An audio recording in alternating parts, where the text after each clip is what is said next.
नबी ने कहा है औरत के पास सबसे ज्यादा कीमती चीज उसका सोना चांदी नहीं, रुपये पैसे नहीं, हीरे जवाहरात नहीं, औरत के पास सबसे ज्यादा कीमती चीज उसका पर्दा है, शर्म हया गैरत है। अगर हमें बनना है फातिमा तो नहीं बन सकते मगर कनीज़े फातिमा जरूर बने। नारे तकबीर, नारे रिसालत, मसलके आला हजरत, फैजाने आला हजरत, फैजाने इतनी गंद, इतना धुआं, इतनी बलाएं, इतनी बुराइयां फैला दो कि अच्छाई को भूल जाए,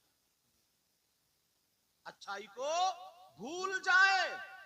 अब तुम्हारे यहां पर शादी हो, बराही है नहीं, बराही के अंदर अगर शादी हो, जितने नौजवान हो ईमानदारी से सीने पर हाथ रख के जितने बुजुर्ग, एक फंक्शन देख लो, एक प्रोग्राम देख लो, चाहे तुम्हारी बहन हो, मेरी बहन हो, इनकी इनकी, इस्लामी रिश्ते के एतबार से हमारी सबकी, ईमानदारी से ये बताओ कि वो दुपट्टा संभाल रही है या मोबाइल संभाल रही है। अब तुम्हें फैसला करना पड़ेगा। अब बाप कहां चला गया? इतनी गंद मचा के रख दी है, इतनी हवा चला दी है, जो लड़की दुपट्टा नहीं संभाल सकती मोबाइल संभाल रही है। अब ये कहां से आई? यहूद और नसारा की तरफ से। उनका कल्चर हमारे घरों में आ गया। उस कल्चर को, उस बुराई को, उस गंदगी को दूर करने के लिए ये मदरसे खोले गए। अब वो लड़की जो मोबाइल के अंदर अगर देखेगी, क्या देखेगी? आजकल क्या चल रहा है कि सब मेहंदी, कपड़े, बाल, वो देख रही है कि आजकल क्या चल रहा है। लेकिन जो मदरसे में पढ़ने वाली बच्ची होगी, उसकी आलिमा पढ़ाएगी, हदीस दिखाएगी, सीरत पढ़ाएगी, तो वो देखेगी इस्लामी कल्चर माहौल के एतबार से सबसे अच्छी बच्चियों का जब नाम आएगा तो सैयदा फातिमा, सैयदा जैनब, सैयदा सकीना, हजरत उम्मे कुलसूम, हजरत रुकैया, बड़े पीर साहब की माँ, गरीब नवाज की माँ, साबिर पाक की माँ, हजरत निजामुद्दीन की माँ, अल्लाह वालों की माँ, ये औरतें थी। ऐसा नहीं है इन्होंने बर्तन नहीं मांजे, ऐसा नहीं है कि इन्होंने रोटी नहीं पकाई, ऐसा नहीं है कि इन्होंने झाड़ू नहीं मारी है। इन औरतों ने झाड़ू मारी है मगर अपना जिस्म नहीं दिखाया है। इन औरतों ने बर्तन धोए हैं मगर मोबाइल पे गैरों से बातें नहीं की हैं। ये औरतें झाड़ू लगाती थी मगर कुरान पढ़ती थी, बर्तन मांजती थी, कुरान पढ़ती थी, कपड़े धोती थी, कुरान पढ़ती थी, खाना बनाती थी, कुरान पढ़ती थी, पेट में बच्चा होता था, कुरान पढ़ती थी, जब बच्चा पैदा होता था 15 पारों का हाफिज कुरान। नारे तकबीर, नारे रिसालत, मसलके आला हजरत, फैजाने आला हजरत, तहफ़्फ़ुज़ कुरान कॉन्फ्रेंस, जश्न दस्तारबंदी। माशाअल्लाह माशाअल्लाह। दुख ये है, पहले गैर दुश्मन थे, अब अपने दुश्मन। पहले गैर दुश्मन थे और अब अपने दुश्मन है। अपने दुश्मन बताऊं मतलब? तवज्जो रखो मेरी तरफ। पहले गैर दुश्मन। हजरत लोगों ने ना ऐसा तिफरका डाला, मैं एक दो बातें बताऊं। इन्होंने देखा यार ये मुसलमान अगर नबी के नाम पे इकट्ठे हो गए ना, जमा हो गए, तो कोई ताकत नहीं है जो इनको गिरा सके। क्यों? इन्होंने करबला में एग्जाम दे दिया, इम्तिहान दे दिया कि अगर माल की जरूरत पड़ी ले लो, औलाद की जरूरत पड़ी शहीद, अपने आप की जरूरत पड़ी गर्दन कटवा दी। ये तीन चीजें टकराती हैं। बेटा ओ बाबू मेरा चांद, मेरा लाल, थोड़ी सुनो। तीन चीजें टकराती हैं, एक तरफ ईमान, एक तरफ औलाद। पहले का मुसलमान अगर ईमान बचाओगे तो औलाद जा रही है, औलाद बचाओगे तो ईमान जा रहा है। तो पहले का ईमान पकड़ता था, औलाद को कुर्बान कर दिया करता था। बेशक बेशक। फिर दूसरी चीज टकराती है माल। अगर यह ईमान, यह माल। अगर ईमान बचाओगे तो माल जा रहा, माल बचाओगे तो ईमान। पहले का मुसलमान ईमान को पकड़ता था और माल को कुर्बान कर दिया करता था।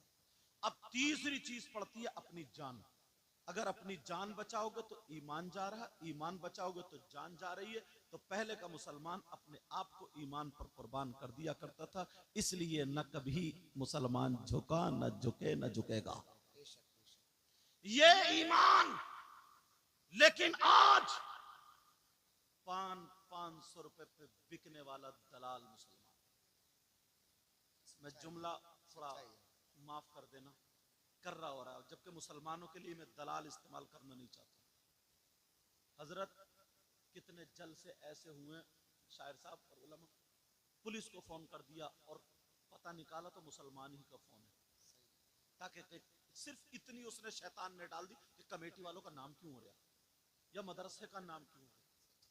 किसी मुसलमान के यहाँ अगर शादी है ना, उसने गोश्त अगर वो भी लिया ना, वो वाला लाइसेंस वाला, तो बस झूठ मूठ कर दिया, 40-40 हजार रुपए उसको गरीब पे पड़े। फोन करने वाला मुसलमान निकला। अपने आप को बेचने वाला 500 रुपए पर। खाली जलसों में नारे लगाने से काम नहीं चलता। खाली गिरेबान फाड़ के नबी का दामन नहीं छोड़ेंगे, गौस का दामन नहीं छोड़ेंगे। ईशा की नमाज पढ़ी नहीं और गौस का दामन, जोहर की पढ़ी नहीं और नबी का दामन। जरा सोच, पहले के लोग ईमान की वजह से जान दे दिया करते थे, लेकिन आज ईमान पैसों की वजह से खत्म, अपनी वजह से खत्म, औलाद की वजह से खत्म। बाकी मुसलमान अल्लाह, मुझे याद आ गया वो वक्त तारीखी। मेरे नबी का जमाना था, 3 लोग आका की बारगाह में आए और आकर के अपने आप को उन्होंने हुलिया बना लिया मुसलमानों वाला। बड़े झुके झुके रहते थे, बड़े आका हम आपको बहुत चाहते हैं, या रसूल अल्लाह, या रसूल, बहुत चाहते। फिर आका कुछ लोग ऐसे हमारे साथ भेज दो, हमारे यहाँ लोग कुरान नहीं जानते, दीन इस्लाम नहीं जानते, कुछ सहाबा को भेज दो ताकि वो तबलीग करें, हमें सिखाएं, हमें बताएं। मगर आका हमारी फरमाइश है, उनमें से एक हजरत आसिम को जरूर भेज देना। हजरत आसिम को अल्लाह समझ का, ठीक है, नबी जानते थे, मगर ताकि दुनिया को पता चल जाए। वो लोग मुसलमान बने हुए थे, 10 सहाबा किराम को तैयार कर दिया। हजरत आसिम भी उनमें। हजरत आसिम के कुरान पढ़ने का जवाब नहीं था। अब हजरत आसिम और 2 सहाबा किराम जब ऊंटों पर बैठे तो सहाबा ने कहा, आसिम तुम कुरान पढ़ो और हम सफर करें। तरीका बता दिया। आज कलियर शरीफ को बस जाती है, अजमेर शरीफ को बस जाती है, पीलीभीत शरीफ को, देवा शरीफ को, मक्कनपुर शरीफ को।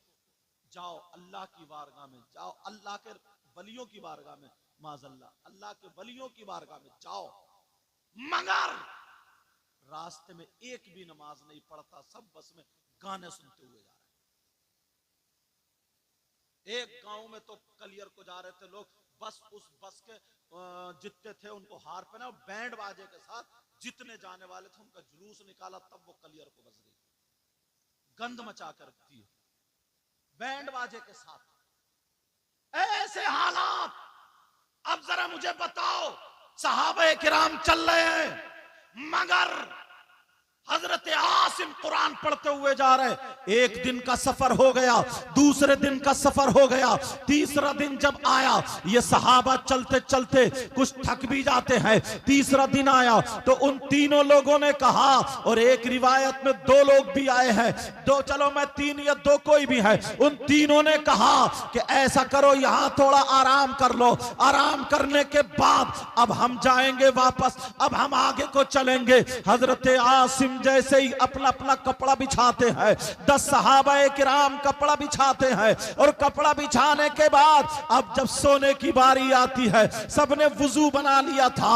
हजरत आसिम ने कहा, हजरत आसिम से कहा तुम कुरान शरीफ की तिलावत करो, कुरान शरीफ पढ़ो, हम अगर सोएंगे तो कुरान की तिलावत में सोएंगे। आज किसका बाप है जो अपने बेटे से कहे बेटा मुझे नींद नहीं आ रही है तो कुरान सुना, बेटी तू कुरान सुना। आज कौन माँ है? कोई माँ नहीं कह सकती, कोई बाप नहीं कह सकता। अगर 5 बच्चे हैं, इधर वो मोबाइल चला रहा है, इधर वो मोबाइल चला रहा, सबके अपने अपने अलग मोबाइल चल रहा। सच्चाई है, सच्चाई है, सच्चाई है। लेकिन वो हजरत आसिम, बेटा खींचना नहीं चाहिए, हजरत आसिम कुरान पढ़ रहे हैं और सहाबा सो गए सुनते सुनते। उन 3 लोगों को जब मौका मिला वो उठ के चले गए, क्योंकि वो दलाल थे, दलाल जो मुसलमान बने हुए थे, मुसलमान नहीं थे, हुलिया बना लिया मुसलमानों का, दलाल थे, चले गए। सोते रहे ये लोग। हजरत आसिम की आंख खुली और लोगों खुली, अरे वो कहां के जो हमें लेने आए थे? कुछ लोग बोले दाल में काला है, अपनी तरफ मुहावरा बोला जाता है ना, कुछ तो गड़बड़ है। सहाबा बोले चलो कुरान सुनाओ आसिम तुम। सबने वुजू बनाया, कुरान पढ़ने बैठ गए। सामने देखा एक औरत जिसके हाथ में नंगी तलवार, दुपट्टा उसके गले में पड़ा था, उसका जिस्म दिखाई कपड़ों के अंदर, समझ गए होगा दुपट्टा जहां ओढ़ने की जगह थी नहीं ओढ़े पड़ी थी, और 200 आदमी उनके हाथ में तलवार थी, वो आ रहे थे। और इस औरत की बगल में शराब का मटका था, शराब का मटका, और वो तीनों दलाल भी उस औरत के आगे पीछे, आगे पीछे। आज के बाद अगर कोई दलाली करता हो तो छोड़ देना, ये चीज ये बर्बाद करके रख देती। वो औरत आ गई, 200 आदमी, इन 10 सहाबा को घेर लिया। कहा ये बताओ, औरत बोली जब हमला करने लगे वो, तो ये सहाबा बोले क्यों हमसे लड़ना चाहते हो, क्या मकसद है, हम लड़ने तो नहीं आए। कहा ये बताओ तुम में आसिम कौन है? अगर आसिम का नाम बता दिया तो हम तुम्हें छोड़ देंगे। उन 10 ने कहा आज का होता तो बता देता और जान बचा लेता। उन 10 ने कहा ये बताओ तुम आसिम का करोगी क्या?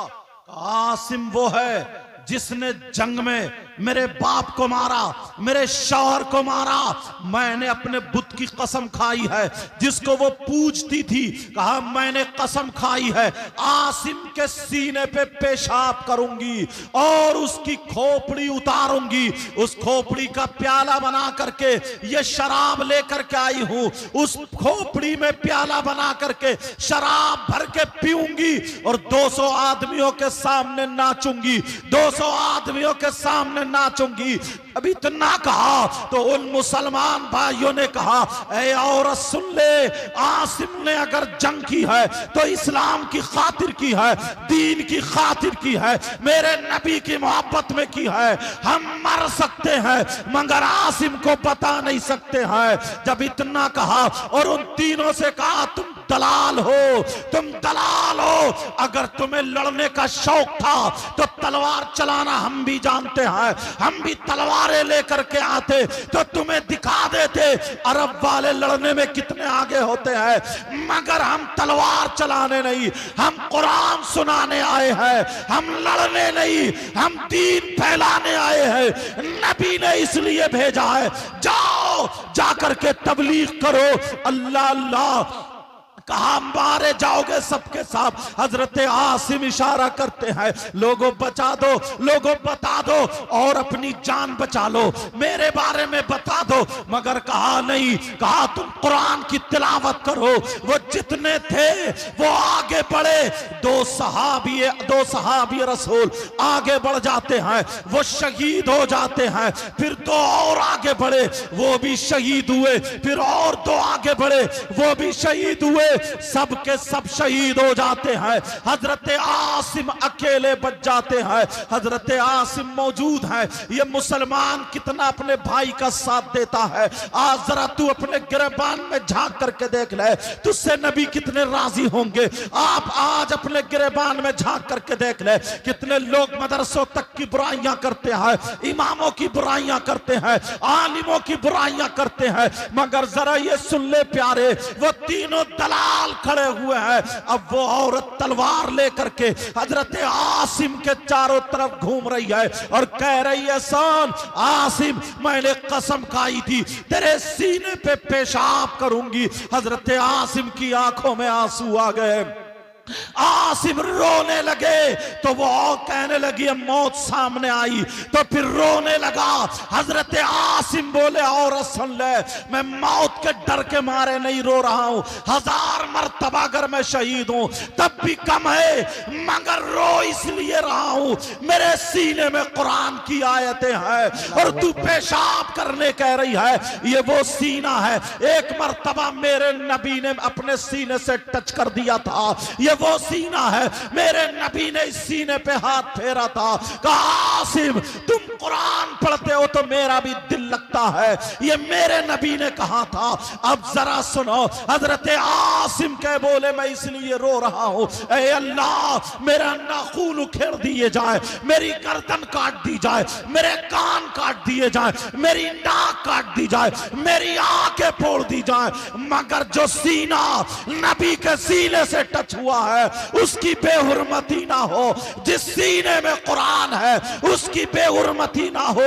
आज हमारे लोग कैसे हैं, हाफिज कुरान की बुराइयां करते हैं।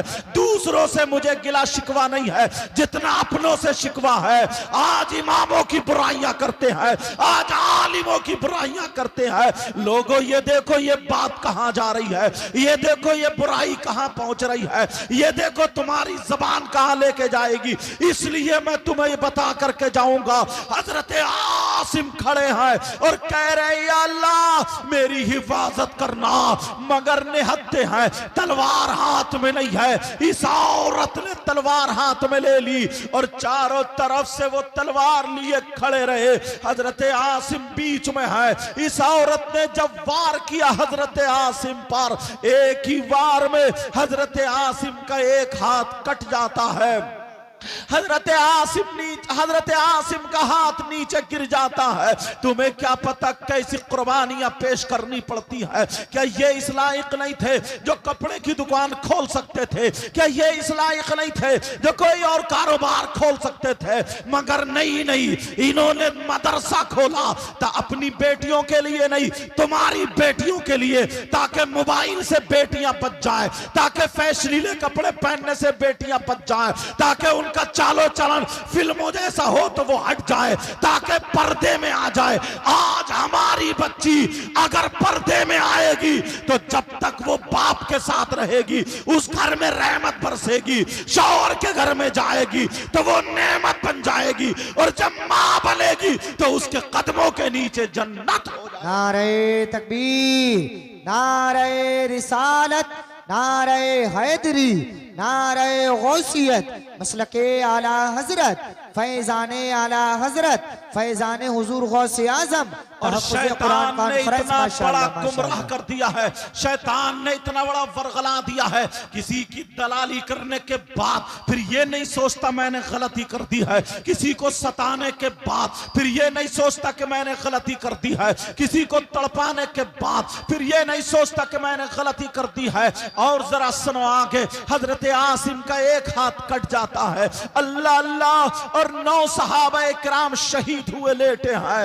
अब वो हजरत आसिम पर जब दोबारा वार किया गया, हजरत आसिम का दूसरा हाथ भी कट जाता है। ये औरत ने शराब का मटका निकाल लिया और कहा, आसिम अब मैं तेरे सीने पर पेशाब करूंगी, अब मैं तेरे सीने पर पेशाब करूंगी और तेरी खोपड़ी का प्याला बना करके उसमें शराब पी करके इन लोगों के सामने नाचूंगी। अल्लाह अल्लाह जब इतना कहा, हजरत आसिम कहते हैं, हैं आका आका आका, मुझे अपनी परवाह नहीं है मगर ये सीना आपके सीने से टच हुआ है आका, इसकी कसम पूरी ना होने देना।